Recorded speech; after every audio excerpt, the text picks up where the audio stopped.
Hi guys, welcome back to my channel. So today we are going to be talking about all of my bookish stats for 2024. Now yes, we are in March. In fact, it's International Women's Day on the day that I'm filming, so happy International Women's Day. But I still think it's really important to talk about all of my bookish stats for last year because personally I am a statistician, self-imposed title, but basically I just love stats, okay? Always have, always will. And I also think it's really good to analyze my bookish stats because I made some big goals last year. I made some big swings, and I think we should sit back and reflect on that. Not only that, I think it really does. Basically, I just think this is a good way for me to get to know you. I'm a stats forward person, so when I'm describing my personality, I'm going to use stats to back it up. I have this whole complex at the moment, like how much of my audience of 450 people how much of my audience actually know what I read and what my main things are, because there might be a bit of a gap between what I think my reading is and what the people who watch me think my reading is, and like I just want to know, like I just want you guys to know, just to get to know me a bit more. But whilst I love stats, I do recognize that not everybody loves stats as much as I love stats, and that a key thing about any good stats or any good data or any good data person will be able to tell you is how important the delivery of the data is, okay, of the stats is very important, because you know you can really mislead people, etc, but also we want people to be entertained. Are you not entertained? Are you not entertained? We wanna bring the drama, and the best display of good data being shown to the masses is Spotify Wrapped, okay? Spotify Wrapped is basically just stats. It's just stats, but it's stats done in a way to intrigue people. So that's what I'm doing. Welcome to my 2024 Bookish Wrapped. Now, look at this old chunk of a laptop. I do have more modern laptops, obviously, but like if it ain't broke, don't fix it. Do you know what I mean? So this is my old laptop that's been working like a charm. It's got some old features like a friggin' lock. You've got to push that to the side to open it.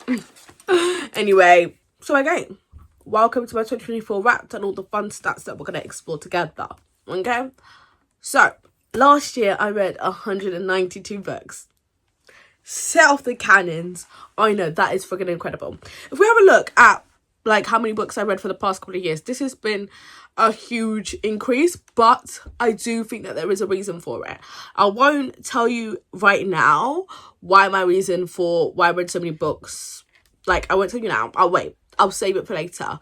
But 190 books, that might be a record, apart from 2020, because I didn't measure my stats in 2020 because it was 2020. You know what I mean? My average rating for the year was 3.31 stars. So I don't know, it depends on how you view that. I know a lot of you guys will be like, that's kind of low, but for me, I'm absolutely fine with that stat. Like, that means on average is about 3.5, and for me 3 stars is a good 3 stars is like, yeah, it was all right. Do you know what I mean? It was all right. I've seen like TikToks talking about the use of all right in the British vocabulary and all the different meanings of all right. But if you're not British, to translate, that means, yeah, that's decent. Yeah, it's decent. Like, yeah, it's all right. Like, you know what I mean? So, yeah, 3.31 stars. I'm chuffed. I'm happy with that. That was very British. Anyway, moving on. That is down from 3.5 last year. So it is a lower, not last year, the year before. You get what I'm saying. In 2023, it was 3.5.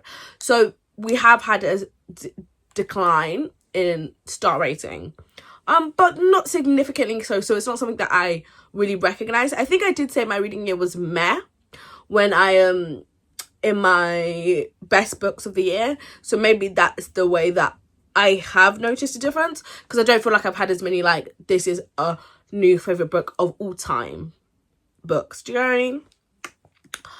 But anyway, let's talk some more about the stars. This is the star ratings broken down, and as you can see, the main two, well, I hope you can see, anyway, as you can see, the main two parts of the pie, right, equal 61 is 3 and 4 stars. And that's why I say, like, I actually don't mind having a 3.31 star rating average star rating for the year. Do you know what I mean? Because it shows that the majority of my books were 3 and 4 stars, and those are both great ratings to me. 4 stars, obviously great. Like, I can't even complain about a 4-star read.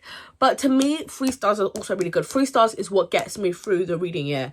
Like, I don't always want a great, fantastic book. Sometimes I just want books to be good. You know what I mean? Like, they're just good. They're just all right. So 3 to 4 stars, the books are good.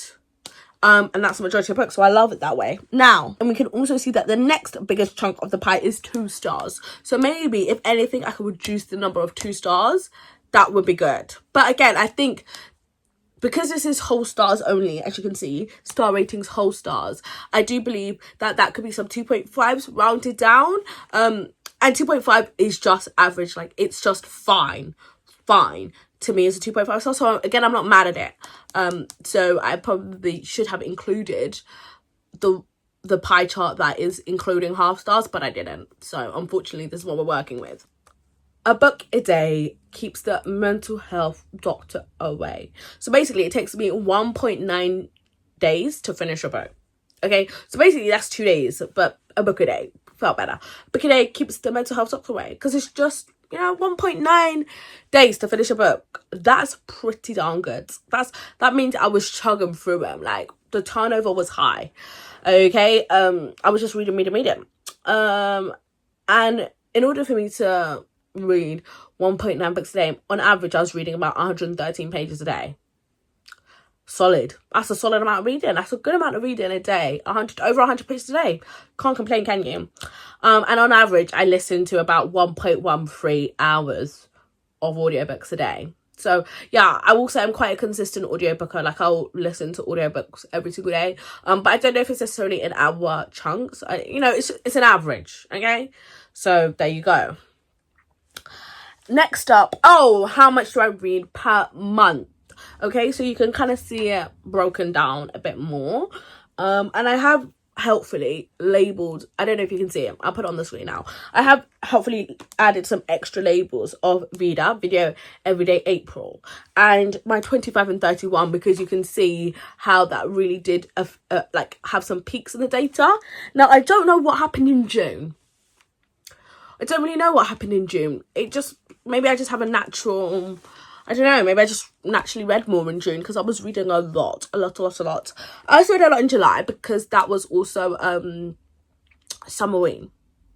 Have I ever posted my video about Summerween? No. But let me tell you, the time was had of me reading in Summerween. Yeah, I mean, this is quite interesting. You can really see the impact of 25 and 31. I don't think I naturally read that much in December, so that was a good push.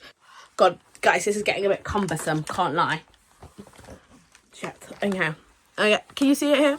Is that all right? We'll have it here for a second. Right, on to the next one. So I've just broken that down again into the movement for pages per day and audio per month. Sorry. So let me lie to you.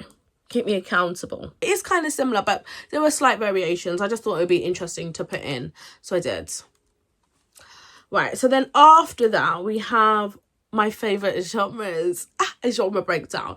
So as we can see, this is basically just showing that I'll read anything, babe. I'll read anything, or I'll read lots of different types of genres. Like, don't force me to pick one particular genre because I can't. It's all of them.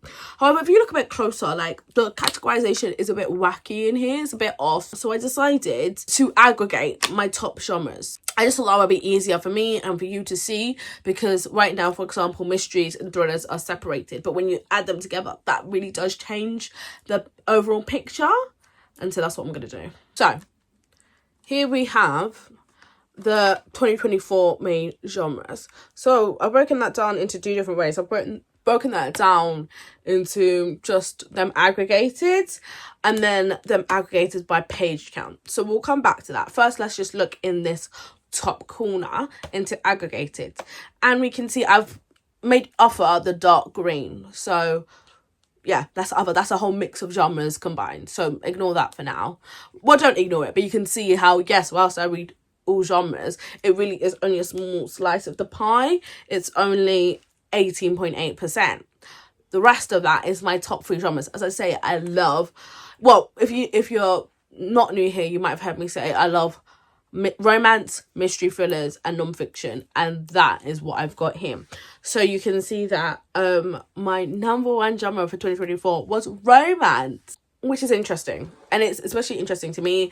I'll show you why it's interesting in a second. But then that's followed by mystery thriller, and then lastly non-fiction. But that's just because I think it takes me a bit longer to read non-fiction, I think, and I need to have to be like in the right headspace, etc, etc. Whereas the others I could just like quickly fly through. They're more popcorn reads, as they say, whereas non-fiction requires a lot more, like just a lot more from me. That is by count of book, like the actual numbers of books. But we can also have a look at it by page count, because I know that the romance books that I read tend to be slightly smaller, and that was reflected. Like, I just felt that. So I thought, you know what, let me do it by page count, because it might be different. And it is different. Look at the change in mystery thriller. Mystery thriller has shot up to be the number one genre by page count, and it's now 41.4% of my reads. Okay, so over 40% of my reads is mystery thriller by page count. So that's really interesting. But yeah, it just goes to show like how impactful like the shortness of a book can distort the figures. But let's compare that to 2022. No, not 2022. Let's compare that to 2023. So again, same sort of layout. We've got the by book count, and then we've also got by page count. Other is there's been a huge growth in other. Like, let's go back. Other is a small piece of the pie. We said 18.8%. Now we've shot up to 47.7%. Basically 50%, just under 50% of my books were other genres. My top 3 genres took up a lot smaller percentage of books, which is super interesting. I forgot to add that this increase in romance, that is why I think I've read so many extra books this year. Have a look at the romance in 2023. Romance is only 10.3% of the books. So I just think that's just really interesting. It just shows I was reading a lot more genres in 2023, and I don't necessarily have a solid answer for why that has changed or what the difference is caused by. But at the same time, my top 3 genres remained the same. Okay, my top 3 genres were still mystery thriller, romance, and non-fiction. However, mystery thriller has taken the top spot. Mystery thriller goes mystery thriller at 30%, followed by non-fiction at 12%, and then romance at 11% or 10.5%. Which is interesting. The order has changed. Before it was romance, mystery, non-fiction.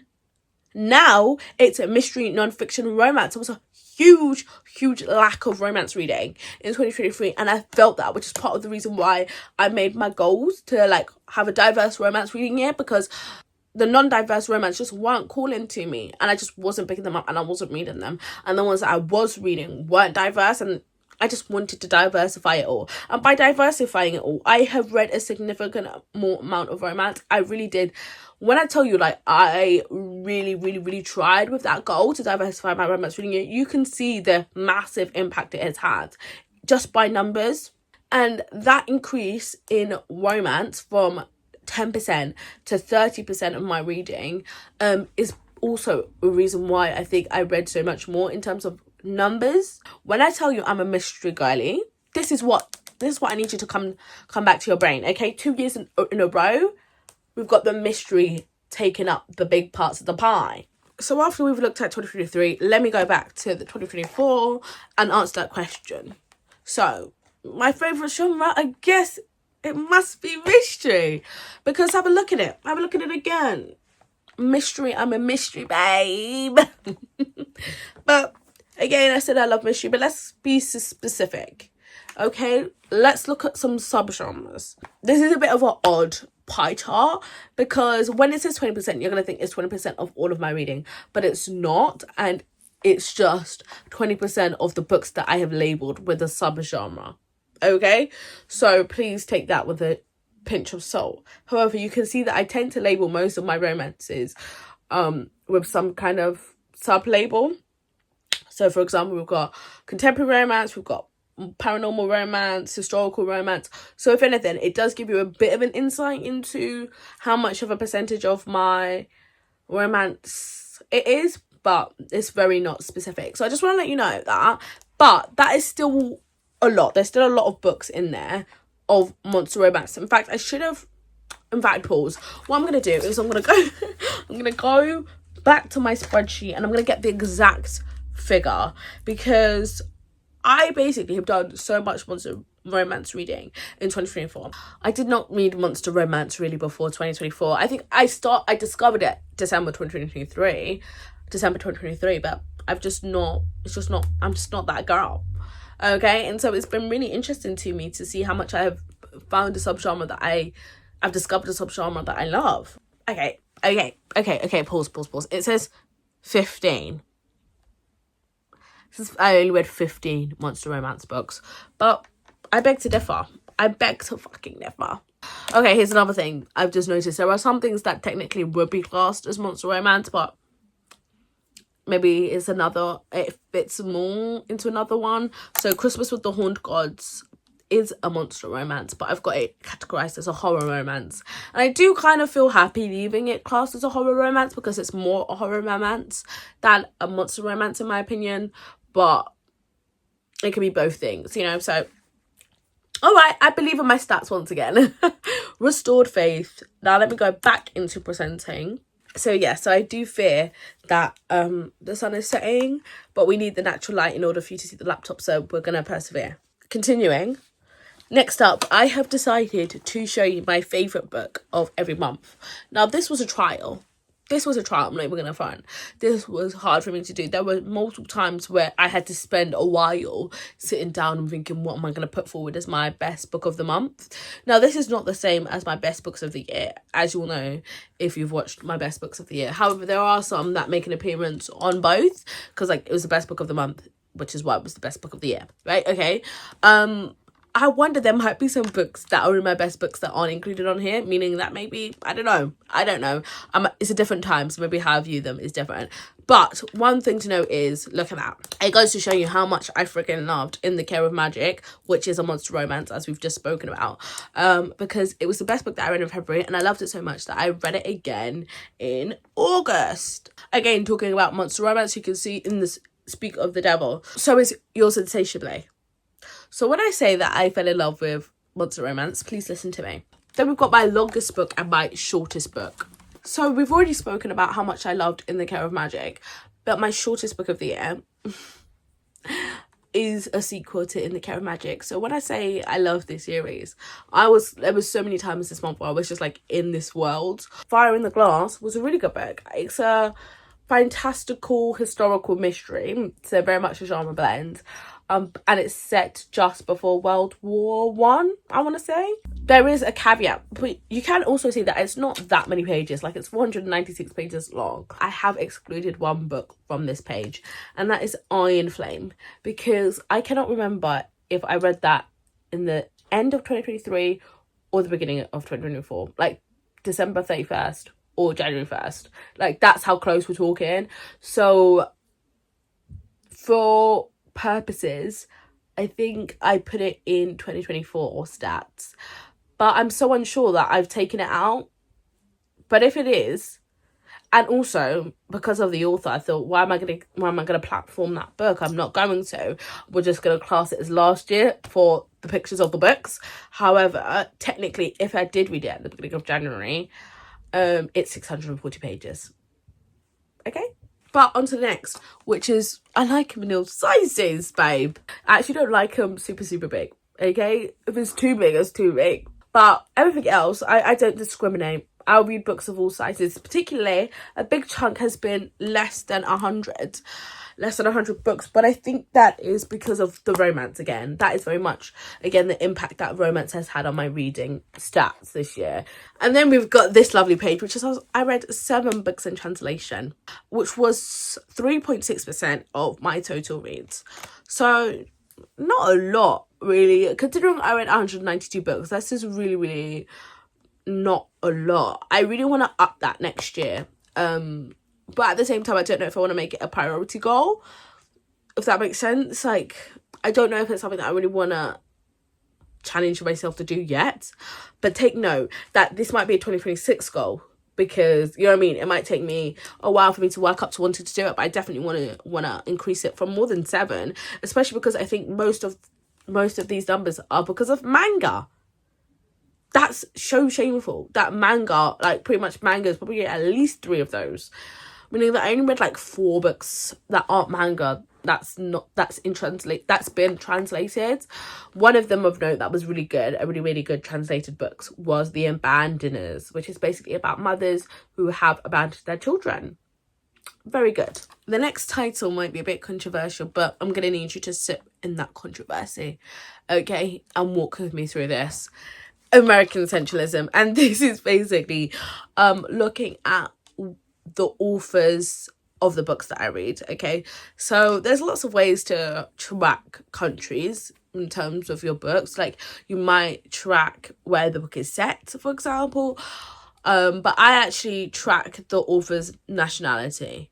If it's a book by multiple authors, especially multiple authors from different countries, they won't be included in this. Or if it's not readily available, I won't include it. Most of the books that I read, the authors do declare like the nationality where they're from, so that's easy to include. But for some, they haven't. And listen, I'm not the FBI. I'm not the CIA. Right? This is, again, American centralism. I'm not MI6. I'm not MI5. Alright? I'm not working in GCHQ. So I don't need to try and detective find out where they're from. I just won't include it. So that's the note.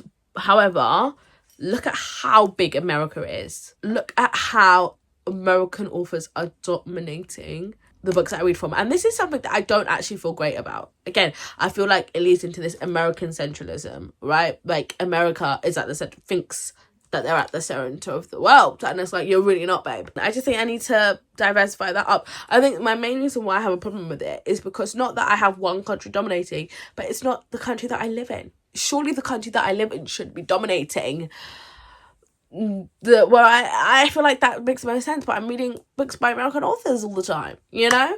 And I just think I should read more, at least read more British books. Like, if I'm not going to read from the rest of the world, at least let me rep the place where I live. Alas, that hasn't happened. But on another note, look at the breakdown. That shows that I have read quite a few books from other countries, or authors from other countries. They've decided to show you that I've read lots of Italian books. I believe that's because the author who wrote In the Care of Magic is Italian. So, you know. But Spain, Australia, Barbados, Japan, you know, there's loads of places. And there's loads more that aren't highlighted. I'll put a list on the screen right now of all of the countries that I've read from this year, which is great. I see the countries that I've read from, but again, this is nationality, so take that with a pinch of salt. But you get what I mean.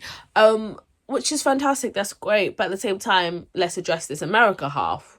Literally, more than half. After I take a deep breath, I kind of think, actually, I think that is because most other books that are published in America, because I do think America's a much bigger place than the UK, okay? The UK is a little island. It's a little island in the sea, okay? It's bigger than Barbados as an island, but it's still a little island in the sea. So it makes sense for America to publish more books. So I decided to do a bit of digging. And I came up with this graph. This chart basically shows a breakdown of books in many countries. Now, where did I get this information? This is based on 2023, so not 2024.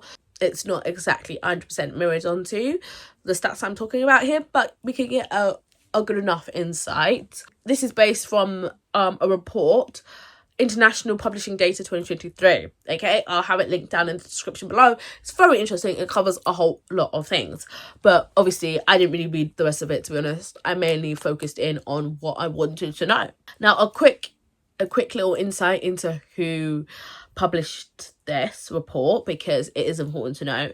Again, as I said, I haven't done too much digging into this organisation, so, you know, I might be giving you bad stats here, but I just, you know, anyway, there's only so much I can do. As I said, this is not my day job. This is not even a second job. This is a subset of a hobby. Do you know what I mean? So anyway, yes, but it is put together by the International Publishers Association, IPA, based in Geneva. And they are the world's largest federation of national, regional, and specialist publishers association. They say their membership comprises 105 member associations in 84 countries. And through its members, the IPA represents thousands of individual publishers around the world who service more than 5.6 billion people. It's also an accredited NGO, enjoying consultative relations with the United Nations. It was founded in Paris in 1896. And that's their basic information that you will find on their About Us page. As I said, not too much due diligence. But anyway, back to the chart at hand. I know it's a lot of numbers for the non-minded people in the chat. There's some key things that I'll pull out for you. Okay, have a look. Have a bit of a study. Have a closer look. Right, what I'm going to attract your attention towards is this first chart, Europe. Now, if we go across, we see the United Kingdom. And then you can see that they had 153,000 ISBNs registered, which is from 10,969 publishers, which is a lot of publishers, okay? But then we go further down to North America, okay? United States, they have got 3,279,000 compared to the 153, okay? 153,000 to 3,279,000 ISBNs, okay, but only by 2,252 publishers, which goes to show that there's a lot more like smaller publishers in the UK that these ISBNs have come from, whereas in America there are a lot more big publishers that are like dominating the space, which is great. Go UK in that respect. We love diversification, okay? We love the smaller companies doing their thing. And so to put that in perspective, the US, out of their member states, of their 102 countries, they are saying, using ISBN, which is basically individual books published, the US has 57.68% of all of the ISBNs. Okay, so where I had the US as over 50%, I'm pretty sure that's almost bang on. Yeah, I had 57.7, and they're 57.7. So literally exactly the same number, like percentage wise, you know, is matched. So now I no longer feel as bad about the American centralism in my reading, because it's like the America is just dominating the globe in terms of number of books that they're putting out. Remember, 57, whereas the UK is a measly 2.69%, 3%, basically. 3% as opposed to 58%. Okay, so the fact that I'm even reading so much British books, I'm swimming against the tide here. Next up, we have whether I've read the author before or I haven't. Most of the books I read are by new to me authors, which is a bit surprising. I would have thought, considering how much I love a series, because I do love a long series, that maybe that would have edged it out. But it hasn't, and like I don't feel either. I feel very ambivalent about this. Like I don't have many strong feelings on whether I read new to me or not new to me authors. I think it's fine. Similarly with age category. Okay, so pretty much 80%, 81.3% of my reading is for adults. I'm an adult. I read adult books. Now I'll be upset if that goes over 90%, because I do want to read a wide range of different age categories. So I am glad that there is every category represented in these stats. But as long as like 80-20 is a good split to me. Then we've got where I got the book from, okay, the original source. I do have some stuff to say again, because I do love to chat. My number one source where I got these books is Kindle Unlimited. Now again, that's the romance in the chat. That's the romance that has come to visit us. Now, there's been many a conversation about trying to remove ourselves from Amazon as much as possible. And I agree. Like, move away from Goodreads. I've moved away from Goodreads. I haven't deleted my account on Goodreads, so the account is still sitting there. I don't have an Amazon Prime account anymore. No, I got rid of Amazon Prime. So I don't really buy from Amazon.com anymore. However, one way that they do still get my money is Kindle Unlimited. Audible is also going to be on here, but we'll see what the Audible account is saying for 2025, because I am trying to get rid of my Audible account, but there are some books that I cannot get on xigxag, which is my Audible provider that I use now. But there are some books that are Audible exclusives, so I kind of do have it lingering there for any Audible exclusives where I'm forced to use it. Do I have anything else to say? No, just use your library. I could have done another chart like I did with genres to show you how much percentage is actually from the library, because if you actually calculate that, 12.5% of my reads came from the library, but that's actually gone down, because before it used to be my number one source was my library, but I've since diversified. It's no longer number one. We can see xigxag is 6.8% of my reads, which is up because I didn't know xigxag existed pretty much before 2024. Don't worry, we're coming closer to the end. Next up is the reading format. Okay, yeah, take a closer look. My number one reading format is an audiobook. Your girl loves an audiobook, okay? It's just for me. You know, I do suspect I low-key have very low dyslexia, because reading on a page that I can't set the settings for it doesn't work for me. So yes, I have all of these physical books on my shelves, but like, do they get read? Not very often, as you can see, because my physical, where I read it only a physical, is only 6.1%, which I'm actually very proud of. That's more than I would have said, you know. And then we have ebook. There's been quite a lot of ebooks. Again, this was pretty much non-existent in 2023 because I wasn't reading that many romance books, right? So I wasn't reading very many ebooks. Pretty much, again, the Kindle Unlimited in the chat, the romance in the chat, the ebooks in the chat, they all feed into each other. It would be odd for my ebooks not to be about, look, my ebooks is about 34.5% of my reading, and my romance was about 30% of my reading. You know what I mean? It's pretty much exact. It's very close because it's the romance. So pretty much last year I would have been about 10% of my reading was ebooks. So another thing that's really helped me with reading my ebooks is obviously I've got my Kindleified iPhone conveniently right here. And this has made reading ebooks just so much better for me again. Okay, it's getting a bit dark, but we are going to push through. And next up, we're going to go into the final sort of category, and that category is representation. So take a sip of water whilst we talk about that. It's super important for me to read diverse books, and I hope it is super important for you, whoever's watching too. Right, this is all background chat for what I'm about to show you, but yeah, I was calling it diverse binds, which is basically, is the book diverse in some way? Okay, so it doesn't have to just be like a person of color, like a black book. It can have queer rep. Do they have a disability? Are they disabled? Come into the chat. So my diverse minds challenge, I have read, so the lightness is really thrown up here, but anyway, 73% of my reading is diverse in some way. Absolutely. Do you know how proud I was of this stat? Do you know how gassed I was of this stat? And part of the reason why I'm gassed, and yes, I am going to brag, is because this doesn't happen unintentionally.